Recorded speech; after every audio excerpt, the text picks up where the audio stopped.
Anybody home? Semua kita disinari oleh kasih dan cinta. Dan buat kalian yang baru saja kesasar atau terdampar di sini, aku si pembisikan. Seperti biasa, Manasuki nggak dandan karena habis nge-gym. Jadi ini adalah tempat praktek atau klinik dari Menir Tigu, ya kan? Karena kami di sini punya klinik kesehatan gitu. Halo teman-teman, selamat datang kembali di channel Analisis Sengit, channel yang selalu membahas dan mereaksi berbagai isu yang sedang ramai diperbincangkan, termasuk reaksi dari para kreator lain. Kali ini kita akan membahas Ruben Onsu yang kembali menjadi sorotan setelah muncul pembahasan mengenai sosok yang disebut-sebut Ibu Gincu Merah. Ditambah komentar pedas soal para penggemar yang dinilai terlalu membela idolanya hingga menolak fakta-fakta yang mulai bermunculan. Benarkah kasus ini mulai mengarah ke babak baru, ataukah justru semakin banyak kejanggalan yang membuat publik bertanya-tanya? Di video yang akan kita saksikan ini juga muncul sejumlah perkembangan terbaru, mulai dari perdebatan mengenai data dan bukti yang dibawa masing-masing pihak, hingga analisis mengapa opini publik kini terlihat mulai bergeser. Semua itu membuat pembahasan kali ini semakin menarik untuk diikuti sampai selesai. Tonton videonya hingga usai karena saya akan memberikan komentar cukup panjang di bagian akhir video. Yuk kita tonton videonya. Dulu ya. Nah ini suasananya, tapi nggak usah tur ya hari ini ya karena lagi nggak ada waktu. Ini kalian yang nyelutuk kayak ngapain sih itu masalah orang, masalah rumah tangga orang, kok sampai ngikutin apa ya? Kayak kita itu rasanya nyinyirin atau ikut campur urusan rumah tangga. Kalian mengidolakan si bunda ya. Awalnya kan karena dia orangnya lembut, orangnya itu sangat penyayang anak dan lain-lain ya.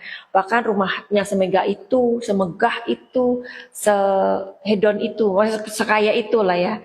Itu mencuci aja pakai papan penggilasan. Nah, itu kan kalian merasa kayak wow gitu kan ya. Nah, jadi setelah Manasuki itu merenungkan ya dan membuat sebuah kesimpulan bahwa ketika kita itu mengidolakan seseorang ya, itu pasti kan akan ngebelain. Pokoknya ngebelain hitam putih orang itu gitu loh. Nah, seperti yang terjadi pada saat ini. Nah, ternyata dengan berjalannya waktu, plot twistnya itu, si bundanya ini ternyata banyak sekali hal-hal yang dia ini nggak sinkron. Ya, yang dikatakan banyak hal loh, sampai kita terwawaw juga ya dari pengacaranya yang cukup berani atau frontal, I don't know ya, yang mengatakan waktu pembangunan rumah tersebut ya, rumahnya yang di Cilandak atau apalah itu ya, itu sampai mantan suaminya itu mengeluarkan uang untuk nyewa hotel selama 1 bulan, dan itu hotel yang sangat mehong ya, kalian cek aja sendiri itu ya, dan itu ukurannya 169 meter persegi, itu gede banget ya, dan itu sebulan. Nah terus udahlah, jadi akhirnya Madam Suki itu punya kesimpulan gini loh. Kenapa seseorang yang mengidolakan seseorang itu akhirnya menjadi ganas gitu loh, ya, nggak terima ketika idolanya itu tidak sesuai dengan kenyataan. Itu berusaha untuk membela. Padahal si bunda-bunda ini atau si emak-emak pembela si bunda itu ya, mereka ini mungkin di dalam kehidupan keluarga mereka orang yang baik, orang yang yang kalem ya.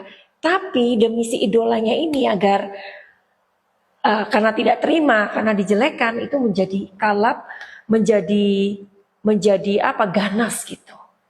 Nah, Madam Suki ngelihat di Instagramnya si ayah ini, si Aca alam sadar dari orang atau target yang kita omongkan ya. Nah, ada juga si mak-mak yang marah-marah gitu. Katanya gini, Madam Suki itu nggak bisa meramal ya. Terus kartunya jelek-jelek, katanya gitu ya. Terus Madam Suki itu kalau membaca itu nggak pas ya. Jadi ngambil misalkan Madam Suki kan boleh ngatur. Kalau masalah kartunya Madam Suki banyak macamnya. Bahkan mungkin kalian nggak pernah ngeliat ya kartu seimut ini. Ini kartu loh, kecil banget ya. Harganya juga mahal loh ini. Madam Suki waktu beli itu 50 euro loh. 50 euro itu berapa ya? Sekitaran berapa 50 euro itu? Sekitar 800-900 ribu ya. Nah ini kartu imutnya. Ada yang paling kecil, ada yang paling gede. Yang biasanya itu kan yang Madam Suki lihatkan kalian tuh yang gede, yang normal ya. Nah ini kartunya paling kecil. Tuh lihat, seupil ya.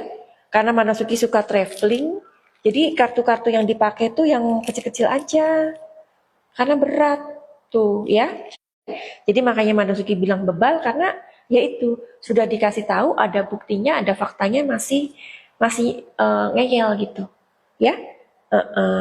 Kalau ada di bahasa itu ya bahasa kitab suci, orang bebal ya ditinggalkan. Iya, Bunda Retno Wiratmi. Jadi Madam Suki ini suka baca-baca aja ya. Yuhu, mau dong dibacain pakai kartu yang fantastis itu. Madam Suki cantik ketawanya, oke. Jangan ngambek dong. Iya.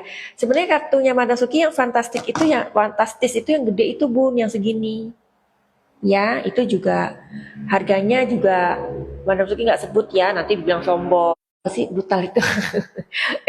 Bedanya itu ada yang kelepasan dibacakan mengenai obat H.V.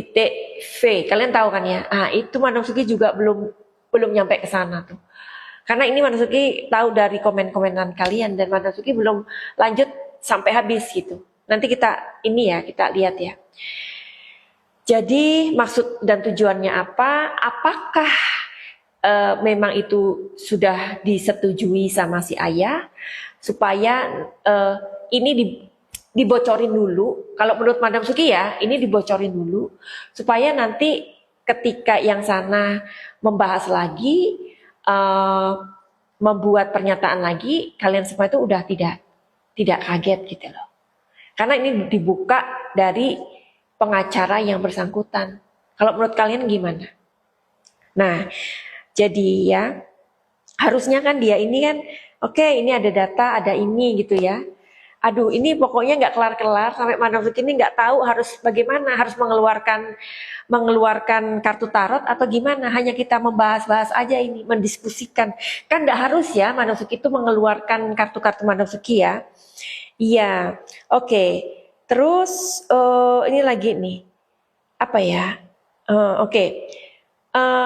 Alia Rima antara narik Knight of Swords yang waktu itu ya, kartu berikutnya, Madam Suki kelihatan langsung sedih raut mukanya, jadi penasaran banget apa yang dibaca. Oke, jadi Madam Suki nggak terlalu keluarkan kartu ya, karena gini loh, karena Madam Suki ini kan setiap hari berurusan dengan masalah orang ya. Jadi Madam Suki juga basicnya kuliahnya kan psikologi juga ya kan, apa tuh namanya bimbingan konseling gitu. Jadi sebenarnya kita kayak Madam Suki secara pribadi tidak harus mengeluarkan kartu-kartu ini. Kartu-kartu ini kadang-kadang juga sebagai entertain untuk kalian supaya lebih masuk ke ceritanya gitu loh. Ngerti ya? Ya memang benar, ada yang bilang kalau Madam Suki nggak bisa meramal. Iya, karena memang yang Madam Suki baca kebanyakan itu dari kondisi situasinya. Ya, nah oke. Sekarang gini aja deh, kondisi dan situasinya. Sebenarnya gini, dari hostnya ya si DS itu kan juga akhirnya menjadi dua mata sisi ya. Sisi yang lain adalah siapa itu namanya itu dari pihaknya si A katanya si hostnya ini kayaknya membela si Bunda, terlalu mencecar si pengacaranya ayah gitu ya, iya kan? Padahal sih kalau Madam Suki ngelihatnya enggak gitu. Karena gini loh, kadang ya menjadi host itu kan kadang-kadang dia ini tidak mencecar si ini kan yang ditanyakan si Bunda ya. Ada hal-hal yang tidak sinkron. Ya, ini menurut opini Madam Suki. Ada hal-hal yang tidak sinkron. Itu ya udah dibiarkan aja cerita. Tapi kan penilaian itu ada pada kalian gitu loh. Ngerti nggak? Apalagi sepertinya dia tidak siap untuk membawa bukti-bukti itu yang katanya 11M menjadi 14M kayak gitu. Kan setelah dicocok logikan sama pengacaranya Ayah kan ternyata hanya 11M, nggak 14M. Gitu loh. Jadi dibiarkan aja karena penilaian itu pada kalian gitu. Nah, kenapa kesannya si hostnya ini seperti mencecar pengacaranya si Ayah, karena pengacara itu kan apa ya, pengacara itu kan pekerjaan yang sangat apa ya, sangat berpikir gitu loh. Faktanya ada, datanya ada, jadi ya dikeluarkan semua sama hostnya gitu, karena ibaratnya itu levelnya sama gitu loh, ngerti nggak sih? Levelnya sama, cara pikirnya pun bisa disamakan. Tapi kenapa yang bundanya itu dibiarkan aja kayak gitu? Ya supaya kalian punya penilaian sendiri. Karena ternyata lemahnya ada di tidak ada data, tidak ada bukti gitu loh. Sedangkan yang satunya ada. Ya ayo kita adu apa ya? Adu opini atau adu pendapat. Ya seperti kayak diskusi yang sebenarnya gitu. Paham ya di sini? Manasuki nggak keluarkan kartu loh. Nggak apa-apa ya, kan nggak harus kartu. Karena memang Manasuki nggak bisa baca masa depan. kata idolanya ini ya, Bunda ya. Terus gini, aku suka Ayah memang sebelum nikah sering lihat di TV sebelum rame adanya HP. Ayah ini kalau bicara paling pilih kata-kata sehingga tidak membuat orang sakit hati. Sedang melawak sambil bercanda. Emang iya sih. Ini dari Bunda Syamsyari Kistika. Iya, memang karakternya kita tahu ya. Jadi menurut Madam Suki itu gini loh, Bunda sebaiknya itu minta maaf aja lah sama Ayah. Karena kalau enggak ini akan apa ya, menggali tanah untuk dirinya sendiri gitu. Karena posisinya itu sekarang seperti kayak orang hampir tenggelam gitu loh, ya kan? Iya, karena kan kebutuhannya sekarang kan adalah untuk live, untuk memulihkan kepercayaan masyarakat lagi, untuk mencari uang, ya kan? Harapannya kan hak asuh masih di tangannya. Ya udah, minta maaf aja, karena nggak ada salahnya kok. Dan ini akan meredakan situasi. Karena if I were you ya, kalau Manasuki ada di posisinya dia, Manasuki harus mengukur juga ini. Ya ini kayaknya udah timbangannya udah kayak gini, jelek gitu loh, ya. Karena apa ya namanya, pendukungnya si Ayah ini sudah terlalu banyak gitu.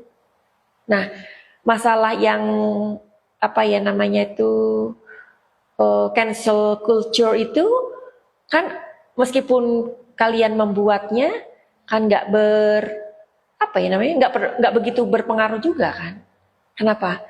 Karena tanggal 4 Agustus itu katanya si bundanya mau live lagi gitu. Kan nggak berpengaruh ya. Nah makanya udah deh, ayo disudahin gitu, banyak kalah ya, minta maaf gitu. Kirain sih waktu mau, kan dia kan mengajukan dirinya sendiri ya, aku mau dong ke ini kamu kok gitu kan ya, ke podcast kamu gitu. Kirain untuk meredakan suasana, kirain. Tapi ternyata semakin banyak hal yang diungkapkan seperti pinjol tuh belum Madam Suki ini ya, belum Madam Suki lihat ya. Apakah? Tapi kayaknya pinjol itu nggak mungkin, ini Madam Suki nggak pakai kartu ya, nggak mungkin lah pinjol itu nggak mungkin gitu loh. Karena kan eh, apa ya, asetnya aja banyak 4. Itu yang kita tahu, yang lain-lainnya kita nggak tahu. Ya kan si ayah ini. Kalau pinjol katanya berapa? Berapa? Oh, tagihannya itu 30 juta katanya. 30 juta. Make sense nggak sih 30 juta? Sedangkan dia mengakui bahwa dia waktu live aja setengah jam 200 juta. Kasih aja. Itu kan bagi kalian ya, uang kayak beli apa itu? Kayak beli ini, kayak beli apa tuh? Kayak beli kacang ya kan? Buat main-main gitu, uang mainan gitu loh. Buktinya waktu yang waktu di mana tuh namanya, sama si adiknya sama si asistennya itu dikasihkan aku dong bun cincinnya. Ini anu nih berlian nih, sampai dikasihkan gitu aja katanya. Iya kan? Nah berarti itu kan uang 30 juta itu ngapain? Kan kecil banget kan? Sedikit loh itu buat mereka. Buat kita ya banyak, ya kan? Buat mereka sedikit. Jadi hanya untuk 30 juta merasa nggak nyaman, kenapa harus pindah dari rumah Cilandak itu? Kan keanehannya di situ. Itu aneh deh. Meskipun kalian ini pembelanya, coba deh kalian duduk renungkan. Aneh itu.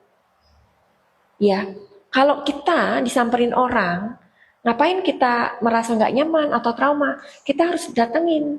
Maunya apa, Pak? Bapak siapa? Kayak gitu ya. Maunya apa? Ya kan? Oh, ada ini nih 30 juta. Ya udah deh. Nih, sedikit kok itu uang itu. Ya kan? Sedikit banget. Nah, terus juga katanya ininya sampai cicaknya bersautan. Apa itu namanya, security-nya katanya juga agak takut atau gimana sih katanya. Namanya security dibayar untuk mengamankan ya. Ya dong. Nah kayak gitu. Ngapain kita bayar security kalau security-nya tidak berfungsi? Nah kalau hanya 30 juta dan itu nama mantan suaminya, 30 juta itu apa sih gitu loh. Ngapain pinjol? Temennya banyak loh, temennya artis. Ya, ada DP, ada si yang desainer itu, ada si yang punya apa itu stasiun TV itu, ya, RA itu uangnya banyak itu. 30 juta itu apa? Kalau misalkan dia si ayah ini pinjam 3M gitu kali ya. Nah itu kita masih oke lah. Kayaknya iya sih. Kan kalau pinjol itu kan ya ada batasan-batasannya lah. Mas Sugi nggak terlalu paham. Oke deh kayaknya gitu aja ya. Mas Sugi harus balik ke rumah. Karena kan apa ini namanya kliniknya ini bukan di rumah. Deket rumah ya. Buat kalian yang mau reading tarot sama Namsuki silahkan. Nanti akan kita cari solusinya bareng-bareng dan itu berbayar ya. Buat kalian yang mau minyak muda silahkan, karena minyak muda itu untuk membuat wajah kita glowing kayak gini nih. Madam Suki nggak pakai apa-apa tapi masih bagus ya kan, nggak perlu pakai bedak atau apapun ya. Terus ada produk-produk spiritual lainnya juga seperti buka aura buat keluarga atau suami istri. Aturannya ayah bunda ini harusnya pakai minyak 9 mantranya Madam Suki ya kayaknya, biar mereka tuh nggak berantem gini, nggak saut-sautan. Sebenarnya kalau Madam Suki ngelihat ayah ini hanya memberikan bukti loh ya, bukan kayak akhirnya jadi saur manuk gitu, ngerti nggak sih bahasa Jawa itu saur manuk ya. Yang ini, yang si bundanya ini gini disautin ini. Gini disautin ini buktinya. Tapi kalau yang ayah ini selalu kasih bukti. Tapi bagi idolanya itu katanya si ayah ini. Setelah menyaksikan keseluruhan video ini, saya ingin menyampaikan pendapat pribadi saya. Sekali lagi, ini murni opini saya sebagai seseorang yang mengamati dinamika media sosial dan konten-konten yang sedang viral. Jadi, kalian boleh saja setuju, boleh juga tidak setuju. Justru saya senang kalau nanti kita bisa berdiskusi dengan sehat di kolom komentar. Yang paling menarik perhatian saya bukan hanya persoalan Ruben Onsu atau sosok yang disebut-sebut dalam pembahasan tadi. Hal yang menurut saya jauh lebih menarik adalah bagaimana masyarakat sekarang bereaksi terhadap sebuah konflik. Saya melihat ada kecenderungan bahwa sebagian orang sudah menentukan siapa yang benar dan siapa yang salah, bahkan sebelum semua informasi benar-benar lengkap. Ketika seseorang sudah memiliki idola, maka apapun yang dilakukan idolanya akan selalu dianggap benar. Sebaliknya, pihak yang tidak disukai akan selalu dianggap salah meskipun belum tentu demikian. Menurut saya pola seperti ini sangat berbahaya, bukan karena kita tidak boleh mengidolakan seseorang, tetapi karena rasa suka yang berlebihan seringkali membuat kita kehilangan kemampuan untuk berpikir kritis. Padahal setiap manusia bisa saja melakukan kesalahan. Artis, influencer, pengusaha, bahkan tokoh yang selama ini memiliki citra sangat baik sekalipun, tetap manusia biasa yang tidak luput dari kekeliruan. Saya juga melihat bahwa dalam video ini ada pembahasan mengenai bukti, data, dan narasi yang saling bertabrakan. Disinilah menurut saya publik seharusnya belajar membedakan mana opini dan mana fakta. Opini boleh berbeda-beda, tetapi fakta tetap harus menjadi pijakan utama. Jangan sampai kita hanya percaya pada potongan video yang mendukung keyakinan kita, sementara potongan lain yang bertentangan langsung kita abaikan. Hal lain yang membuat saya cukup prihatin adalah budaya saling menyerang di media sosial. Begitu ada orang yang memiliki pendapat berbeda, langsung dihujat, dicap membenci, bahkan dianggap memiliki kepentingan tertentu. Padahal belum tentu demikian. Bisa saja orang tersebut hanya melihat sudut pandang yang berbeda. Kalau setiap perbedaan pendapat selalu dibalas dengan emosi, lama-kelamaan ruang diskusi yang sehat akan hilang. Menurut saya, kreator konten juga memiliki tanggung jawab yang cukup besar. Ketika membahas sebuah isu yang sedang panas, tentu sah-sah saja memberikan opini. Namun akan jauh lebih baik apabila opini tersebut tetap disampaikan dengan argumentasi yang jelas dan tidak menggiring penonton untuk membenci seseorang tanpa dasar yang kuat. Sebab apa yang diucapkan kreator bisa mempengaruhi cara berpikir ribuan, bahkan jutaan orang. Saya juga merasa bahwa publik seharusnya tidak mudah terbawa arus hanya karena sebuah narasi terdengar meyakinkan. Di era digital seperti sekarang ini, siapapun bisa membuat video yang terlihat sangat meyakinkan. Namun meyakinkan belum tentu benar. Karena itu kita perlu membiasakan diri untuk mencari informasi dari berbagai sumber sebelum mengambil kesimpulan. Kalau saya pribadi, saya lebih memilih menunggu perkembangan daripada terburu-buru memberikan vonis. Sebab dalam banyak kasus yang pernah kita lihat sebelumnya, seringkali fakta-fakta baru justru muncul belakangan dan mengubah cara pandang masyarakat. Itulah sebabnya saya selalu mengingatkan diri sendiri agar tidak terlalu cepat percaya hanya pada satu sisi cerita. Saya juga memahami bahwa setiap orang tentu memiliki figur yang disukai. Itu hal yang wajar. Tetapi menurut saya, mengidolakan seseorang tidak berarti harus membenarkan semua tindakannya. Justru ketika kita benar-benar menghargai seseorang, kita juga berani mengakui jika memang ada kekeliruan yang perlu diperbaiki. Sikap seperti itu jauh lebih dewasa dibandingkan membela tanpa batas.